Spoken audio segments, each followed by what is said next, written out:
Salam, mehmanda onlar gitçäşi edidilleşler. Şuňky gönümel ýaýlamy biz Birleşen Milletler Guramasynyň 57-nji umum geňeşiniň ýol başçylygyny alyp barýan Türk baş ilçi Volkan Bozkoruň Türkmenistana gurnaýan sapary bilen baglaşdyrýas. Şoň üçin şuň türkçe gurulmekçi biraz öňünden size duýduruş bermek istedim. Twitter'den paylaştı, Twitter'den ýaýratdy. Baş tutan başlyk Birleşen Milletler Guramasynyň 57-nji umum geňeşiniň başlygy şu suratda görýän adamyňyz. Özü türk bolansaň siz hem türkçe bilýäňiz, düşünmek ansat bolar diýip şoň üçin başardyňyzdan Twitter'ın üstü bilen şol başlyga, baş tutana Türkmenistanaky adam hukuklary öz problemalaryny bilen baglanyşykly şoňa tweet göndermeňizi, iwermeňizi men sizden haýyş edýän şeýle tagalla başladylyň. Sebäbi men Twitter'den görýän hemme zat Gülaly Güllük diýe Birleşen Milletler Guramasynyň Aşgabatdaky wekilhanasyna barypdyr, görüpdir. Şoň işgärleri elbetde öz işgärleri bilen gürleşipdir. Soňa Reşit Meredif bilen gürleşdik. Owanstan meselesini, öz ara gatnaşyklar meselesini ara alyp maslahatlaşdyk diýe. Indi berde ören möhüm bir ýagdaý bar. Ertir Ýewropa Birleşiginiň Türkmenistanyň hökümeti bilen ýygyderli ýagdaýda adam hukuklary boýunça geçirýän duşuşuklary maslahaty ýygynyny geçirilýär ertir. Indi häzir tweetlerine seretseň şu Türk başlyk Volkan Bozkurt Birleşen Milletler Guramasynyň 57-nji umum geňeşiniň başlygy Türkmenistandan paýlaşýar Twitter'den hemme zat Gülaly Güllük ýalyp Türkmenistanda. Edil şartlygyny aýdyşýar. Şartlygy hamala eltip şol Birleşen Milletler Guramasynyň 57-nji umum geňeşiniň başyna oturdup başlyk edilen ýaly. Näme üçin biziň bu Türk doganymyz olaýtady. Biziň bilen taryhy, medeniýeti, dini, dili hemme zady bir bolan Türk doganymyz näme üçin beýdip ýalňyşýar, näme üçin diktatoryň tarabyny tutýar. Evet, iyi akşamlar, iyi geceler sevgili seyirciler.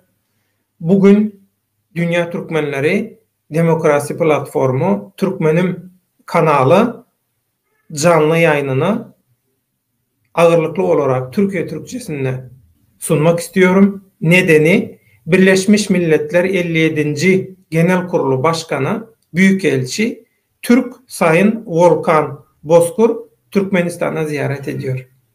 Ve Twitter'dan paylaşımlar yapıyor. Güya Türkmenistan'da her şey mükemmel. Böyle bir izlenim sergiliyor. Türkmenistan'da biliyorsunuz insan hakları diye bir şey yok. Terim de yok. İnsan haklarının kendisine zaten ilk haram başı, siz Türkmen başı diyorsunuz, o Türkmen başı değil. Kendi halkına her yönde soykırım uygulayan bir diktatör Türkmen başı ünvanına sahip olamaz. Öyle bir şey hak etmiyor. Yalakalığı artık bırakmamız lazım. Artık bizim gerçekleri konuşmamız lazım. 93 yılından beri Türkiye'de yaşadım 2019'a kadar. Ve sürekli söyledim, dedim ki kardeşler, arkadaşlar, eğer siz Orta Asya'daki Türk devletlerindeki diktatörlükleri kınamazsanız, illa protesto edin demiyorum tabii ki, yani onları uyarmanın her türlü yolu var. Siz diplomatsınız. Siz diplomasi ustasısınız. Ondan dolayı konuşturun ya diplomasiyi. Neden Türkmenistan'da insan hakları yok? Neden Türkmenistan en basiti Türkmenistan Covid-19 dedikleri veya koronavirüs var. İnsanlar kırılıyor, insanlar ölüyor. Ama bunlar hala ülkede koronavirüsün olmadığını iddia ediyorlar. Ama önlemler hepsi tamamen koronavirüsle ilgili önlemler. Sınırlar, her şey kapalı, her şey kısıtlı. Tabii yavaş yavaş açılıyor, yavaş yavaş kaldırılıyor sınırlamalar ama en basiti bu. Bunun haricinde ifade özgürlüğü hiç yok. Yani normal bir vatandaş, bırakın memleketin halini, kendi haliyle ilgili bir şey söylediğinde vatandaş hemen hapse atılıyor, yok ediliyor. Hapishanelerdeki şartlar zaten yani orta asırda bile olmayan, orta asırlardaki en kötü zindan şartları bile bizim hapishanedeki şartları görse herhalde şaşırır gibime geliyor. Şimdi eğer biz kardeşsek, Türkmen, kocaman, Karaman, Türkmen kelimesi bazı palavracıların söylediği gibi Türk-i imandan falan türemiş değil. Eğer biz Türksek, Türkçe de konuşuyorsak, Oğuz dilini, Türkmen dilini de konuşuyorsak, o zaman biz kendi adımızı kendi dilimizdeki ifadeyle anlatmamız gerekiyor, değil mi? Kocaman, Karaman, yani kocaman, daha da koca, kocaman, Karaman, daha da kara, Türkmen, daha fazla Türk, Türk'ün özü, Türk'ün aslı, Türk'ün mayası, man, men ekinin getirilmesiyle oluşmuş bir isim Türkmen. Bunun Türk-i iman yok, işte İslam'ı kabul ettiler de imanlı oldular da şöyle de böyle de Türk-i iman da yok, iman da şu, alakası yok. Biz İslamiyet'ten de önce, biz yaratıldığımızdan beri imanlıyız. Biz tek Tanrı'ya, gök Tanrı'ya inandık geldik. Onun için dua edeceğimiz zaman, bir şey isteyeceğimiz zaman ne yapıyoruz? Göğe bakıyoruz. Neden? Gök Tanrı, tek Tanrı. Bir de Nebesneye Türki deniyor. Gök Türkler. Gökten getirilmiş, indirilmiş Türkler. Bazı rivayetlere göre başka gezegenden geldiğimiz söyleniliyor. O ayrı bir konu. Oğuzhan atamız tüm dünyayı fethetti ve adaleti sağladı. Sayın Başkan Volkan Bozkurt Türkmenistan'ı ziyaret ediyor. Birleşmiş Milletler 57. Genel Kurulu Başkanı olarak. Şimdi sadece bu başkan değil, ben aynı zamanda Türkiye vatandaşıyım. 9 yıllık TRT'de emeğim var. Şimdi siz ne zamana kadar Türkmenistan'daki insanlık dışı suçlara, cinayetlere göz yumacaksınız? Veya bunlar yokmuş gibi davranacaksınız? Her şey para mı? Türkiye'den her şeyi gönderiyorsunuz Türkmenistan'a. Para kazanıyorsunuz, tamam, eyvallah. Ama Türkmenistan'ın halkı ne durumda? Artık kan ağlamıyor. Artık gözyaşı yok. Kan da yok. Kurudu. Türkmenistan'ın tüm kaynaklarının kuruduğu gibi zulümden, zalimlerden Türkmen halkının kanı da kurudu, gözyaşı da kurudu. Şimdi en basit, daha yeni taze bir haberi paylaşacağım sizinle. Türkmenistan'ın nüfusunun 6 küsur milyon olduğu iddia ediliyor. Bu Aşkabat'taki diktatörlük rejimi tarafından ortaya atılan, ileri sürülen bir iddia. Yeni bir araştırma yapıldı ve Türkmenistan'ın içindeki hükümetin kendi kurumları, resmi kurumları araştırma yaptı. Şu anda Türkmenistan'da ne kadar insan yaşıyor? 2 milyon 700 bin civarında. Bu da tam net değil ha. Ama diktatörden, haramdağdan ölüm cezası almamak için, zindana atılmamak için şişirle, abartıla bu sayı 2 milyon 700 bine getirildi. Resmi olarak Türkmenistan makamları bunu açıkladı. Türkmenistan'da şu anda 6 küsur milyon insandan, vatandaştan 2,5 milyondan biraz fazla vatandaş yaşıyor. Neden diye sordunuz mu? Şimdi Türkmenistan'daki insanlık dışı siyaset, Türkmenistan'daki vatandaşlara uygulanmakta olan soykırımlar, kültürel, psikolojik, fiziksel, finansal, adına ne koyarsanız koyun. Bu soykırımlar uygulana geliyor. Niyazov'dan beri. Daha öncesi Stalin. Stalin'in bunlar birer birer evlatları. Sadık evlatları. Rusya vazgeçti. Ama bizimkinler hala Stalincilikten vazgeçmedi. Hala Stalin'i hatırlayıp ağlayanlar olduğunu biliyorum. Hala Stalin'i iyi bir lider, iyi bir devlet adamı, siyaset adamı gibi göstermeye çabalayanlar olduğunu biliyorum. Üzülerek söylüyorum bunları. Ne yazık ki. Böyle kendi celladına aşık olmuş kimseler var. Şimdi Türkiye Cumhuriyeti vatandaşları, Türk yetkililer, eğer siz Türkmenistan'daki bu cinayetleri Türkmen halkının artık kanının, gözyaşının kuruduğunu, artık ezilmekle yok olduğunu, yok olmak üzere olduğunu kabullenmek istemiyorsanız size sözüm yok. Ama şunu unutmayın. Unutmayın. Ben Türkiye'deyken de söylüyordum.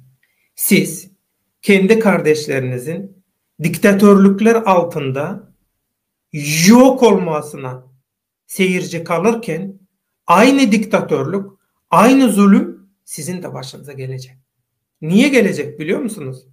Kendi kardeşlerinize sahip çıkmadığınız için, kendi kanınıza, kendi geninize, kardeşinize sahip çıkmadığınız için aynı zulüm sizin de başınıza gelecek. Hiç unutmayın. Kaçacağınız, edeceğiniz yer yok. İstediğiniz kadar slogan atın. İstediğiniz kadar hava atın. İstediğiniz kadar para basın. Kaçacağınız yer yok. Aynı zulme siz de maruz kalacaksınız. Ondan dolayı kendi çocuklarınızın, torunlarınızın, gelecek kuşaklarınızın iyi bir hayatta yaşamasını istiyorsanız Türkmenistan'daki zulüme dur deyin. Eğer bu zulmü durdurmazsanız aynı zulüm çok kısa zamanda Türkiye'deki sizin çocuklarınızın, sizin geleceğinizin başına musallat olacak. Biliyoruz, çok iyi biliyoruz. Diktatörlerle iyi para kazanıyorsunuz. Diktatörlerle çalışmak kolay. Çünkü bir kişiden bitiyor iş. Gidiyorsun, rüşvetini veriyorsun. Kapı kapı dolaşmıyorsun. İşi bitiriyorsun. Ne güzel. Al gülüm ver gülüm. Tamam. Ama bunun devamı, bu kazandığınız haram paralarla siz mutlu olabilecek misiniz? Kendi çocuklarınıza, torunlarınıza güzel bir hayat bırakabilecek misiniz? Bu kadar zalimliğin, bu kadar işkencenin, bu kadar ölümün, bu kadar soykırımın, bu kadar insanlık dışı işlerin, haram işlerin cevabı olmayacak mı zannediyorsunuz? Hesapsız mı kalacak zannediyorsunuz? Tamam, Türkmenistan'a gittiniz, birkaç gün keyif ettiniz, yediniz, içtiniz, gezdiniz, tozdunuz, her şeyin tadına, keyfine baktınız, beleşe döndünüz. Böyle bitecek mi zannediyorsunuz bu iş? Bunun vebali yok mu? Hiç mi sizin vicdanınız yok? Hiç mi sizin vicdanınız sızlamıyor? Şimdi 6 küsur milyon nüfusu olan Türkmenistan'da kalan nüfus, resmi açıklama 2,5 milyonun az üstünde. Ne deniyordu? Deniliyordu ki Türkmenistan'ın nüfusunun %60'ından fazlası, %60 ile %70 nüfusu yurt dışında. Yurt dışındakilerin de aynı şekilde yarısından fazlası Türkiye Cumhuriyeti Devleti'nde. Türkiye'deki vatandaşlar bizim soyumuz, sopumuz, kökümüz, ötemiz, aslımız, dilimiz, dinimiz, kültürümüz bir diye sahip çıkıyor. Ama Türkiye'de Türkmenistan vatandaşları neler çekiyor, neler? Ne gibi şartlarda yaşıyorlar? Ne gibi şartlarda çalışıyorlar? Sokaktaki köpek dahi dayanamaz. Türkmenistan vatandaşlarının çoğunun Türkiye'deki çalışma şartlarına, yaşam şartlarına çoğu, hani dayanıklı deniyor ya hayvan, sokaktaki köpekler dahi dayanamaz. Türkiye Cumhuriyeti vatandaşlarının hiçbirisi dayanamaz. Ama bu kadar zor şartlarda çalışan vatandaşların aldıkları para tatmin ediyor mu? Hayır. Ucuz iş gücü veya bunun adı modern kölelik. Siz modern kölelik destekliyorsunuz. Dediğim gibi Türkmenistan'daki cinayetlere sessiz kalırsanız aynı cinayetler sizin başınıza gelecek. Şimdi Birleşmiş Milletler 57. Genel Kurulu Başkanı Volkan Bozkır Türkmenistan'ı ziyaret ediyor. Türkmenistan'da güzel ağırlanıyor, geziyor, tozuyor. Tamam. Biz özellikle Türkiye'deki Türkmenistanlı vatandaşlar ne yapmamız lazım? Twitter'den 2'de 1 paylaşım yapıyor başkan. Siz de durmadan tweet atın. Bak, bu Twitter konusunu size ta ne zaman Ragıp Kamil İlbey söyledi. Dedi ki Twitter'da etkin olun. Twitter'da derdinizi anlatın dünyaya dedi. Ama bakıyorum Türkmenistan vatandaşları sanki halinden memnun gibi, kimsenin aktif sosyal medyada bir hareketi yok. TikTokçular var. TikTok'ta kendimi zorladım. Dedim bugün hani canlı yayın yapmadan önce bir bakayım. Belki faydalı bir şey görürüm falan. Yok. Boş boş laflar, küfürlü konuşmalar, şunlar bunlar. Vatandaşın bir de diktatör yetmez gibi kendi aramızda öyle bir şerefsizler, öyle bir kansızlar, soysuzlar, vicdansızlar, satılmışlar var ki ne zaman bu halk, ne zaman bizim vatandaşlarımız kendi insan haklarını, kendi haklarını talep etmeye başladığında hemen sağdan soldan muhalifmiş gibi aktif bu işlere katılıyormuş, katılacakmış gibi hareketlerle insanların dikkatini dağıtıyorlar veya korkutuyorlar veya ortaya çıkabilecek kimseleri, halkı doğru yönde yönlendirebilecek kimselere töhmet atıyorlar. Karalama kampanyası, yalan, algı yönetimi, durmadan algı yönetimi, böyle. Bakıyorsunuz bizim interneti ne için kullanmamız lazım? Türkmen halkının problemlerini çözebilecek, çözme konusunda bize yardımcı olabilecek kimselere ulaşmak için interneti aktif kullanmamız gerekiyor. Ama biz TikTok'ta affedersiniz boktan işlerle meşgulüz. Bakıyorum TikTokçulara. Bu mu ya? Bu mu? Tamam. Yok, Türkler bir şey yapmıyor. Uluslararası kuruluşlar bir şey yapmıyor. Onlar bir şey yapmıyor falan. Tamam. Önce siz ne yaptınız? Siz ne yapıyorsunuz? Bunu bir düşünmeniz lazım. Şimdi bizim çoğunluğumuz yurt dışında. Dolayısıyla Türkmenistan'la ilgili yapılacak çalışmalar Türkmenistan gerçeği üzerinden yapılması lazım. Klasik şeyler değil. Ya işte ülkenin içinde bir şey yoksa, hareket yoksa dışarıda bir şey yapılamaz. Ya ülkede insan mı kaldı kardeşim? Yapacak insan mı kaldı? İş gücü, elinden iş gelen kimseler, kendi ayağı üzerine durmayı beceren, becerikli kimseler hepsi gitti yurt dışında. Doğru düzgün adam kalmadı. Rejim destekçileri hariç. Bu durumda bu gerçek varken siz nasıl Türkmenistan'ın içinde bir şey yapacaksınız? Hiçbir şey yapamazsınız. Afganistan konusunu diyor görüştük diyor. Afganistan konusunu görüştüysen başkan şunu da sorsana. Sizin Taliban'la işbirliğiniz, ticaretiniz nedir arkadaş? Buradan kimler nemalanıyor? Kimler faydalanıyor? Aşkabat'ta elit binalarda, lüks binalarda, lüks dairelerde yaşayan Talibanlar, iş kurmuş, ticaretle, biznesle uğraşan Aşkabat'taki Talibanlar ne ayak? Arkadaş, ne iştir bu? Bunun aslı astarı nedir diye sormaz mısınız? Yoksa bizim Cuma Sapar gibi siz de şu dinci Mürsi gibi şeyde idam edildi ya Mısır'da.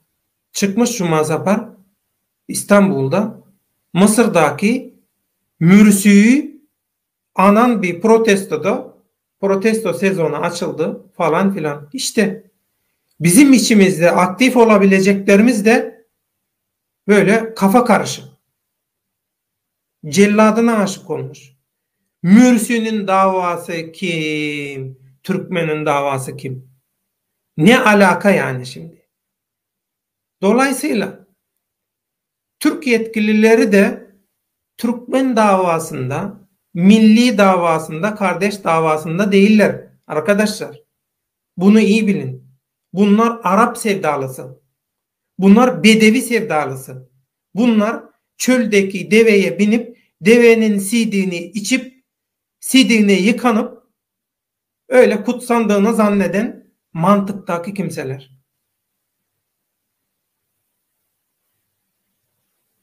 Durum bu. Dolayısıyla kimden yardım isteyeceğiz? Bizim gibi düşünen, gerçekleri anlayan, kavrayan vatandaşlardan yardım istememiz lazım. Her şeyden önce bizim Türkmen olarak kendi hakkımızı kendimiz doğru şekilde talep etmemiz lazım. Şimdi diyelim Birleşmiş Milletler 57. Genel Kurul Başkanı Büyükelçi Sayın Volkan Bozkurt Türkmenistan'a gitti. Her şey güzel falan tamam. Bir şey de yapmadı, bir şey de etmedi.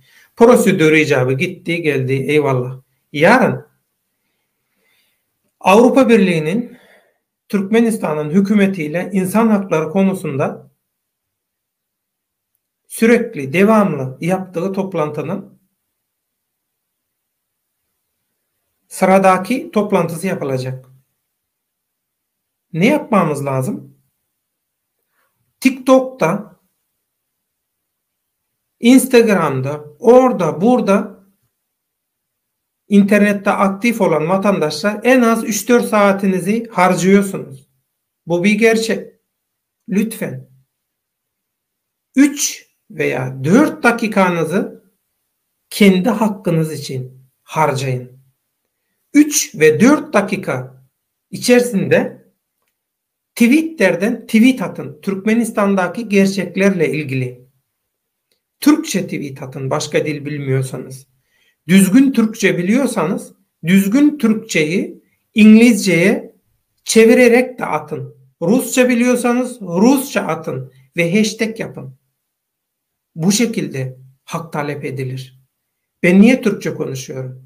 Bizim sayımız az.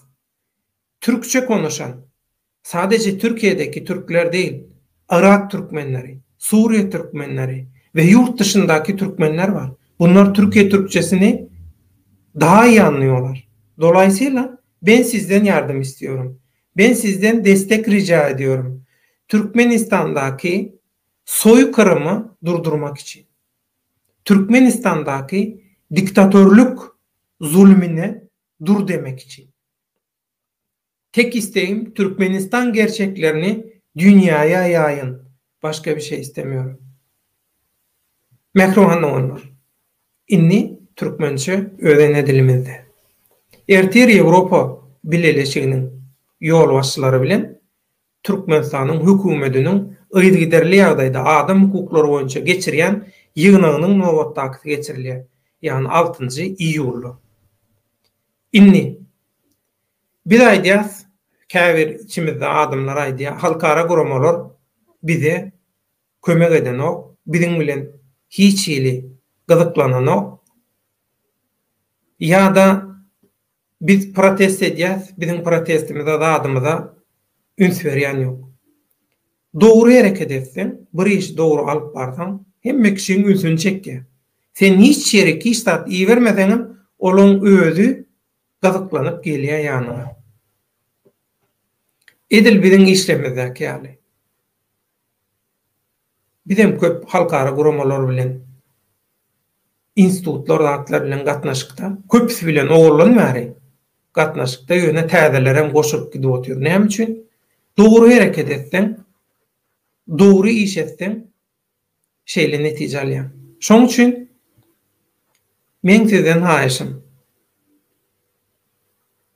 İnternetdäki aktiv watandaşlarymyz gelip şu taýda dislike goýjaňyzy ýa-da gidip bolur-bolursuz bir näçe sagatla TikTok'daki bolusuz gürrüňleri, manipulasiýalary diňläp, zäheri, maçalka ýaly, filtr ýaly özüňize çekip aljaňyza ýa-da üstüňizden aktyryp goýberjeňize her gün iň azyndan 3 ýa-da 4 minut şu internette geçirýän 3-4 sagatyňyzdan 3 ýa-da 4 minut haýyş edýän.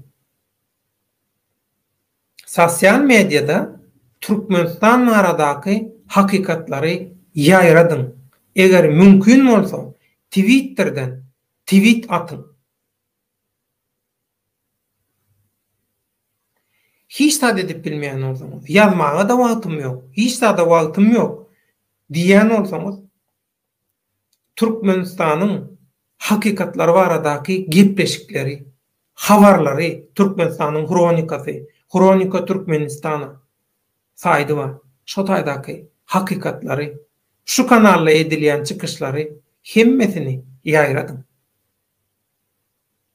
Göreşmeň her hili ýolu bar.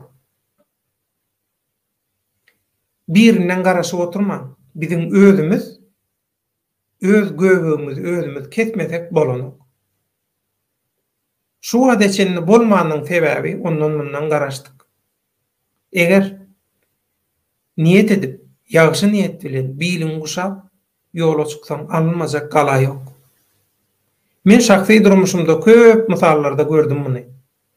Sizem eger ananmasaňyz, öz durmuşyňyzda bir zady niyet edin, bir maksady goýun öňüňizde.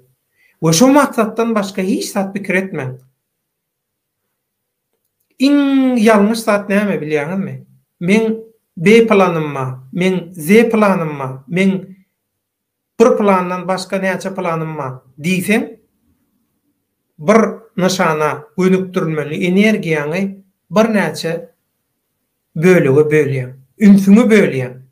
Men başga planam, alternativ planım ba diýmek ünsüňi bölmek. Psikologik taýdan hem fizik taýdan güýjüňi, energiýaňy bölýän. Şoň üçin ýekece niýetiň bir işe niyet edende diňe men şonu alyp ýatjak diýip ýapyşmaly. Ana şonu alyp çykýan. Hakykat şu. Şoň üçin gaýrat edin. Türkmenistana sapar gurnaýan halkara guramalyň ýol başçylaryny bizar edin Twitterden, sosial medyadan bizar edin. Şolar hiç tat etmese-de aýak arlygyna tweet atın. Aýak arlygyna Türkmenistan aradaky maglumatlary, sylkalary, linkleri şolara uğradın.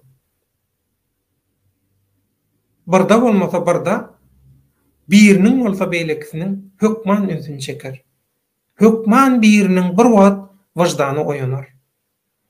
Şonu siziň hem goşandyňyz bolsun.